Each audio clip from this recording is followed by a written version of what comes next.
What's up guys, Evansby here.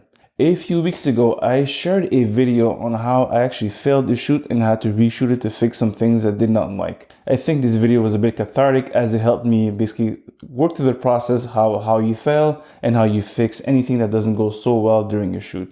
And I was wondering, I don't see that many videos on failures on the internet, except when they're funny.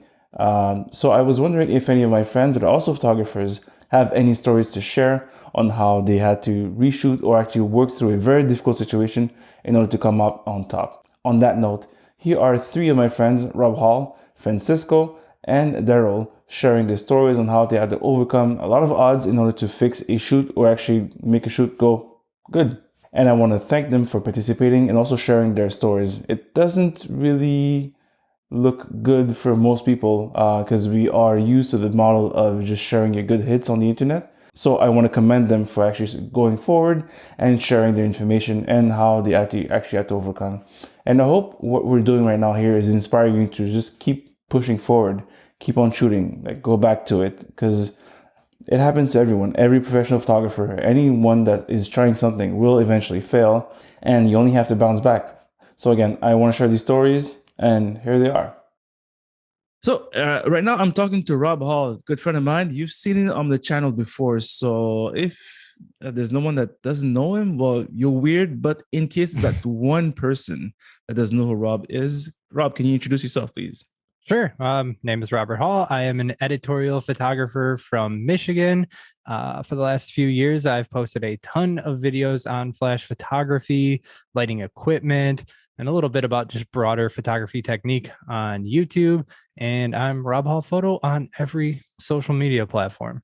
Cool. And what kind of photography? How long have you been like taking photos per se? Sure. Like, let's see. I started, I want to say around like 2009, actually like working in the industry. I had played around with photography for about a year before that.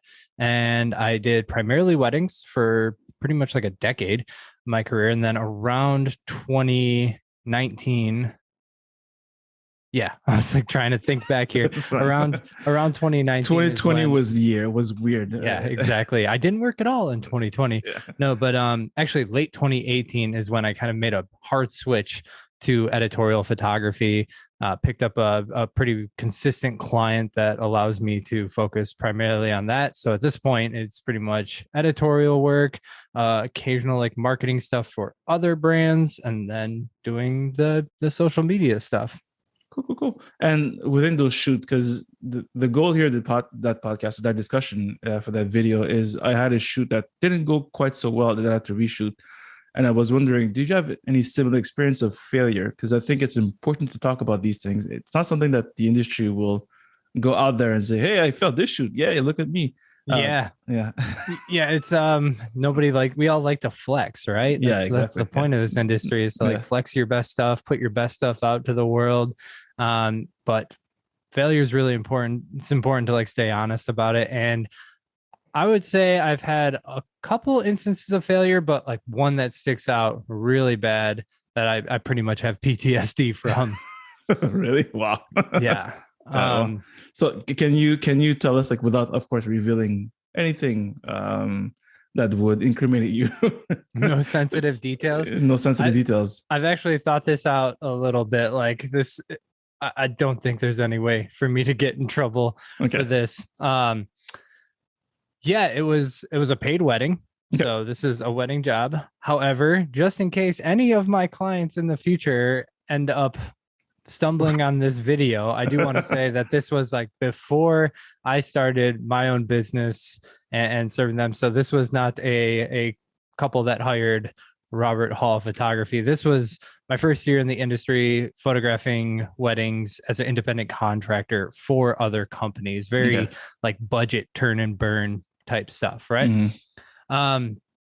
Yeah. So this day in specific was, I was walking into it like this was my I have arrived moment, because I was backed by my brand new full frame camera. So this is way back, guys. So this is D300 era. So over a decade ago, right? Yeah. I had just had before this, I had two Nikon D300 cameras, and I had 4 or 5 lenses or whatever, and they were all crop lenses, right? They were designed for the crop bodies, and I had this opportunity to secure somebody's Nikon D3, and the guy who I want to say sold me it, but he gave it to me up front to continue assisting with him. So he was upgrading, had this extra D3. He's like, take it.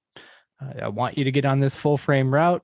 And, you can just pay me off assisting over the next summer. And I was like, cool, great. But that led to me having to get full frame lenses, right? Yeah. So I had to sell everything I had crop just to get these full frame lenses, like a 24 to 70 2.8, 70 to 200 2.8. There weren't tons of like third party options, and I didn't make a ton of money at the time. And they're expensive. Yeah, exactly. So I had to sell all of my crop kit, both my D300s, all of my lenses, all of that stuff, just to get like 24 to 70 2.8 and 70 to 200 2.8. I think there was like some other accessories involved too, but I was cutting it close just to have a very small kit. And so I had a wedding queued up, and this was my first wedding with my Nikon D3, but I did not go into that wedding without a second camera body. I knew better than that, right? So I went and I found the cheapest camera body that I could find used, which was a Nikon D70S. And if you want to be kept up late tonight in 2021, just go look up the specs on a Nikon D70S. I'm sure it's slow. I don't remember what the specs. It's been a while. I haven't looked at this camera, but I'll detail some. Please. Yeah. 6 megapixels, whopping 6 megapixels, 7 autofocus points. That's crazy. Its peak ISO is 1600. But it actually crumbles way sooner than that. Yeah, of course. Yeah, it's potential, not usable. Yeah. Although, if you're a flash nerd, and if you guys are already aware of me because you follow me on YouTube, then you're probably a flash nerd. D70S actually has like something really special about its shutter. It's like one of the first electronic curtain shutters. You can sync like way past 1/250th of a second. Anyways, not a topic for today. So I go into this wedding strapped up with my new used Nikon D3 and D70S, my 24 to 70, 7200. I'm ready to crush it. The day starts out great. We get through all the prep and everything. And my D70S, this is not like I have one on either side. The D70S is just like in the bag. I am just cranking that D3. And we get through the ceremony and we get out to just doing general portraits of the couple. And I hear a sound that I've never heard before, just like a kind of crumble noise. And I look and I've got a black frame, and I've never seen this before. And my image, it was well exposed to the photo before it. Next photo, completely black. If you've experienced this is your shutter dying. And for the first time, you're going to freak out. The first time that it happens to you, if you're a photographer for long enough, it will happen to you. But this camera that I was just absolutely ecstatic about, on my first wedding with it, the shutter went. And if you've ever experienced this yourself, you would know it's not just one and done, right? Your shutter doesn't just die. What happens is it's kind of like every 10th photo, your shutter won't work. It shows sign of fatigue way before that. Yeah. I thought so. This one, it crumbled in the span of about 200 frames. So it was like, I was watching it happen. I was getting 1 out of 10, then 1 out of 5, then 1 out of 3, 2. And eventually like every other photo was just a pitch black frame. And I was getting to the point where I couldn't even, I'm doing all this live while like the couple has no idea, right? And I'm just like, yeah, this is going great, guys. You're doing a fantastic job. Everything's okay. All I'm doing is like quadruple tapping everything so that at least one of them is good. But then it got to the point where I saw about 4 black frames in a row, and I'm like, oh, my battery's dead. Let me go change it. I come back. Now that I think about it, like they hadn't noticed that my camera just shrunk like 1/3 of the size. The D70S was a very compact camera. Meanwhile, the D3 is a full frame DSLR. Yeah. Absolutely massive. But I just come back with this other body and start shooting away. I think I had like 2 batteries for this D70S. So I got through the portraits. That part was okay because you're outside. I used center autofocus point. Yeah. I focused and recomposed. That wasn't the issue. But then we go inside. We are in like the darkest venue, one of the darkest venues around in Michigan. Like nowadays, I'd probably be using like f2 ISO 3200 to get by in this venue, right? Without flash? With flash, like With flash? Okay. yeah, it's like to bring the ambient up so that it's slightly darker than everything else, than whatever you're lighting with flash. That's probably about what I'd get to. And it's huge too. So like tons of space that you're covering. I'd say it's like just 150 by 200-foot room, like completely open and all wood, like wood paneling ceilings, wood on the wall. Like, yeah, it's kind of actually a little bit hokey of a spot. And I haven't been there in forever, but it just absolutely eats light. And I'm sitting here with a camera that I'm uncomfortable going past ISO 200 with. So, thankfully I'm a strobist. And at the time I was working with these, they're either 300 or 600 watt second strobes. And I brought all of those in. I didn't use them often during weddings, but I brought them all in, put all my speed lights up. I just flooded this place with lighting to the point where I could get like ISO 250 to work. And I apologize. I don't remember if there was a video there, but if there was a videographer there, he still hates me to this day because I had so much flash going off. And in order to focus, I had to use that autofocus grid on everything. The 7 points. Well, sorry, the red grid. The red beams. Yeah. Oh, yeah, I forgot about that. Yeah. Yeah, those things that give you contrast when your autofocus system doesn't work. Yeah, I had to use that just to get by. So if there was video there, he probably hates me. But yeah, it was brutal. And I got through it and I did it with a smile on my face the whole time. But I was up for like a week just thinking like my client was going to like right click on these photos eventually and see that they were 6 megapixels and what happened. It was awful.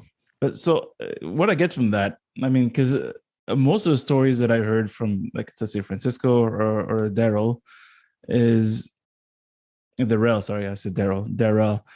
Is that, I mean, the first thing, you kept your smile, right? You kept your composure, and then you just worked through this. Like, what are the things that really helped you, like, just keep your composure together? Because a lot of people could have just, like, collapsed and saying, "I can't do this anymore. I'm done." Yeah, I'm leaving. I've seen it happen. Like, some people are just like giving up on life.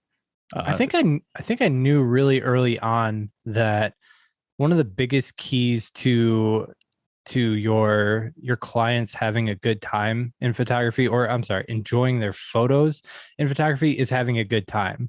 So the more that you manage the experience and make it a positive experience, the more likely the people are to like look back at those photos fondly, right? Like if you're a jerk, it doesn't matter how good your photos are, they're going to look back at those and remember the experience of you being a dickhead, right? Yeah. Conversely, you can take very average photos, and if you're having them have a great time the whole time, if they're hemming and hawing and big smiles and you're all smiles, like they're going to have a positive experience when they relook at those photos in the future. So I think experience matters, especially in wedding photography, almost more than the final quality of the photos. Yeah. And this is why when you ask yourself, if you ever see other photographers and you're like, how are they so successful, right? And their photos are just okay, I take better photos than that. It's probably the experience. It's probably they have clients that feel good, and then they go out and they start referring them to other people just because of how they were made to feel on their day. Yeah. So relating that back to the situation, I knew that the moment that I start sweating like there's a problem, they're going to start freaking out, right? They're going to, oh my God, is his good camera's broken? Oh my God, are these photos even working, right? So I didn't let them see a single part of that. The whole time I kept my cool. I kept on I was still getting the shots that I needed, although they weren't, optimal. They weren't the same quality that I would have liked to have gotten at that point. Ultimately, like, we were still getting good photos. They were still having a good time, and there's still happy faces in those photos. So it's okay. Yeah, it'll pass. And I think another lesson, I'm not sure if you agree, is like even if you mess up, not too bad. Like I mean, mess up meaning like I mean some things are not quite correct. Um, I mean, keeping a good attitude would always save you, right? It's like that's defining. I mean, accidents happen. People get into car accidents before weddings. I seen that happen. And just keeping a good attitude and having a backup, like you could have called someone with a camera saying, "Hey, are you free right now? Mhm. Can you ship me something?" And Yeah. yeah, In retrospect, I think back to like how I would handle that exact same situation today. I mean, I wouldn't put myself in that situation yeah, of today, course, you have two cameras. That you have your main and your backup. Yeah, right. But I think like these days I probably would have like called my wife and been like, go to Best Buy and grab me another camera. And actually thinking back to saying that, once all of this cooled down, I had like, 3 more weddings. So I had to shell out, I was already broke. I had to shell out more money to get this Nikon D3 repaired. fixed. Yeah. Right. And then that comes back. What I did for like the next 4 weddings that I shot over that summer was I would go to Best Buy. I remember I bought like 3 batteries for it. And then I went to Best Buy and I bought like whatever new secondary full frame camera was out. It might have been like the D700 at the time or something like that. I Mhm. just bought one of those and I left it in the box in my trunk. And then I went and I returned it. Then I went to a different store after the next wedding. I bought one and I returned it. And I did that for like 3 times until I finally had enough money to like buy my own camera that was a suitable backup to the Nikon D3. So we made it. We made it through it. It was rough. Yeah, we gotta hustle sometime, you know.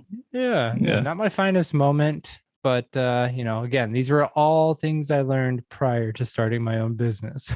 Yep. And I mean, there's something that I talk about. Like, what did you take away from that situation? I know it gave you PTSD, as you said earlier, and it left you with some impression that, yeah, okay, I need to fix my stuff. But like, what specifically, like, have you start doing immediately after, other than buying and returning the Yeah, being prepared for it. being I mean, prepared? like ultimately, like the big takeaway is just that your backup needs to be capable of delivering the same results that are expected of you with your top equipment, Mhm. right?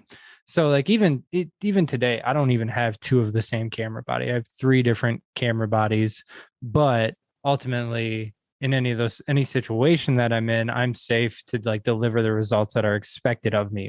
Yeah. My A9 Mark II can deliver the images that I put on my website, even though it's not my highest megapixel camera.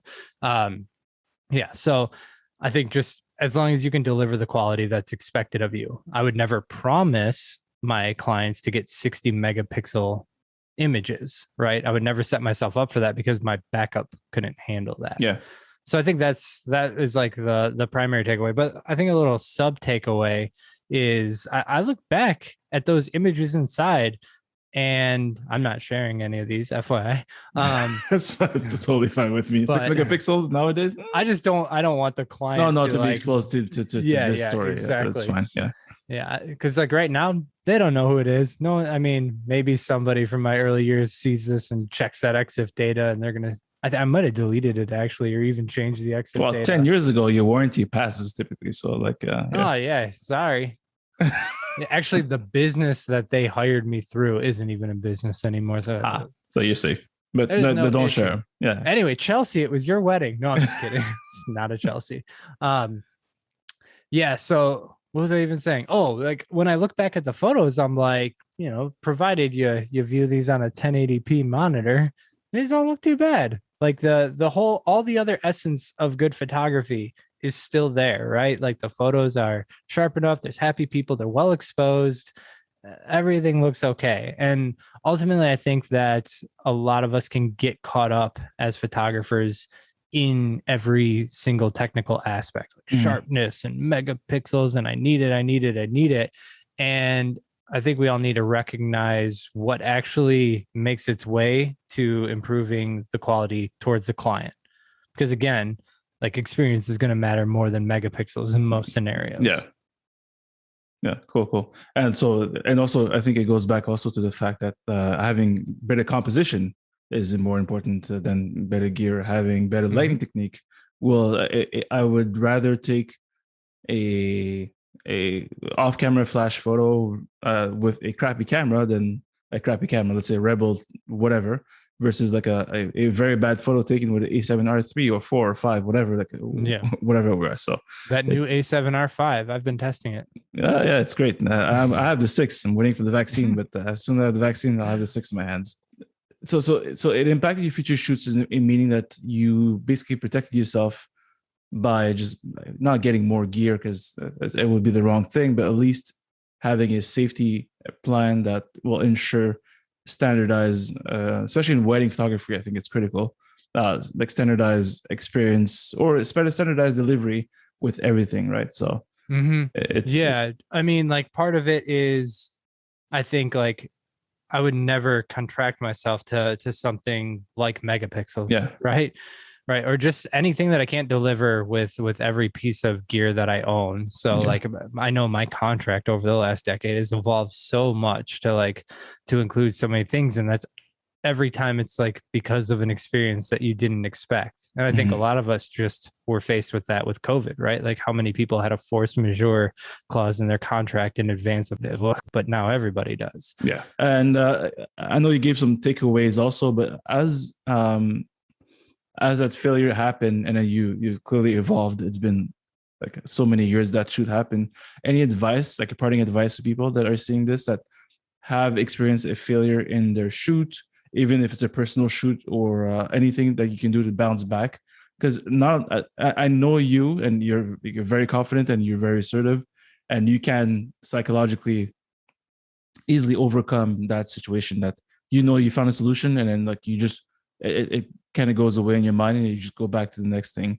But for someone that's not in the same doesn't have the same mental fortitude, any tips to help them just like get back on the horse? Yeah, I mean, really just try when you experience a significant failure like that, just try to latch on to the lesson, not the failure, right? Try to take it in stride and realize like, okay, I experienced that once and I'm going to look at all that I learned from it. Look at how I'm changing my contract, changing my practices, changing this, and even spreading this experience to others. It took like a few months for the sting to die down, right? Okay. The shame to go away. But then I started finding myself talking with other people who were maybe risking not having a second camera body. And I was like, let me tell you why your brand new camera body does not matter, and it can still break, right? So I would share that experience with others, hoping that they wouldn't have the same experience. But actually, in terms of like writing it out or just trying to have peace with it. However, move this 50 millimeter 1.2 weird flex. Weird flex. Thank you. On my shelf over here, and this has been in different places in my home office. This is the Nikon D300, not my first one, but the one that I ended up buying as a backup. And so I just, by the time I stopped using it, it was kind of irrelevant to sell. And I just thought, you know what? I'm not really a sentimental guy, but I'm going to keep this because this was one of the hardest lessons for me to learn. And so it's a nice reminder of that. And that's the reason that I have 3 Sony bodies now.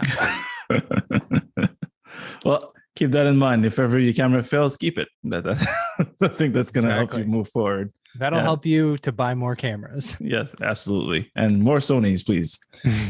Well, I want to thank you and again commend you for going forward with that story. It's not easy to, especially when someone experiences as Rob, that show the stories about failing. And I just scour the internet. Not a lot of people will share the stories about how they missed or they haven't done something properly or something happened to them. Right? It could be a funny meme. Sometime I have your mind, and I'll clip it right here whenever you rolled on your yeah, that was a mistake too. That was an expensive mistake. Yeah, I can imagine. It's one of those that should be a gift, a permanent gift. Yeah. I don't know why we haven't gift that. You know what I mean? Alex has like made multiple gifts and got them approved Yeah. for the Facebook keyboard. We need to get that one on there. Yes. Please do so. But it's Yeah. also it's part of those experiences that it's either very funny or it's very shameful. Mhm. And the shameful portions, I think, they don't get shared a lot because again, they expose a raw nerve and the potential failure into your clients, right? But again, I think the people that make the most mistakes and learn the most out of those mistakes are the one that actually are maybe on top of the line. Because you can't move forward without risk. That's impossible. So That's right. yeah, so I want to thank you again for participating into this discussion. Before we leave, again, if anyone doesn't know who Robert Hall is, like, can you plug your channels and your socials? Yeah, YouTube, Rob Hall Photo. Or the name is Robert Hall Photography, but the channel link is /Rob Hall Photo. And then that is me on everything: Instagram, Facebook, and I think I have a Twitter account. I'm not sure. TikTok, all of them. All of them. I'm there and I'm Rob Hall Photo. That is my biggest claim to fame, is securing the same username on every social media platform in this day and age. That's really cool. Well, luckily, my name is unique, so I can secure him. But for Not those, easy for Rob Hall. no, not easy, because there's a climber, I think, that's named also Rob Hall, right? Bro, there is a Rob Hall Photography 45 minutes from me. I get Wow, really? yeah, I've gotten calls for his business. They're like, hey, blah blah blah about my house photos, and I'm like, I haven't shot a house in my life, so I think you're looking for this Rob Hall instead. And I get tagged for one in the UK. Yeah, so even the climber, people go to my website and they're disappointed when it's, I've got just as good of a beard, but unfortunately not the accolades on Everest. And also, So you're still alive, which is a good thing. yeah, that is good. Yeah. But yeah, ever since that movie Everest came out, I get tons of hits to the website for that, and they're instantly disappointed and leave. It's so great for the health of my website. The bounce rate must be awesome. It's terrible, dude. It's so bad. I at this point I'm like, I need to change my business name just to get away from this, because I'm never going to succeed with a website. Yeah. So in order to avoid any confusion, I'll be posting all the links from you can find Robert inside of the description, so you can find him. And don't get confused about climbing or actually bodybuilding. Also, I saw a big black guy that was also named Rob Hall. That's what I aspire to be. In shape. In shape, not big black guy. Maybe. Anyways, on that note, again, thank you for participating, and I will catch you on the YouTubes. Cheers. Later, guys.